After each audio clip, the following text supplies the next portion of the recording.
So guys, for the first method, you're going to head over to search and type in troubleshoot settings. Click on it. And then once you're on this, you're going to click on other troubleshooters. Now you're going to find Windows Update. Click on run. And then once this comes up, you're going to click on I can't download, install or uninstall an update. And now you just want to go through all the steps that come up here. See if that works for you. You're going to click on yes and then go through these steps.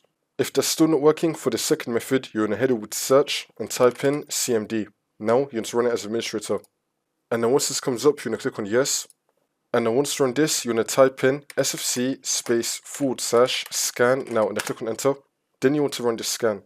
Wait for this to load. I'm going to skip the video to when the scan will be fully completed. And then once that's been done, now you're going to type in dism /online /cleanup -image /restore health. Click on enter. You now want to run this scan as well. Wait for this to load. And then once that's been done, you just want to restore your computer.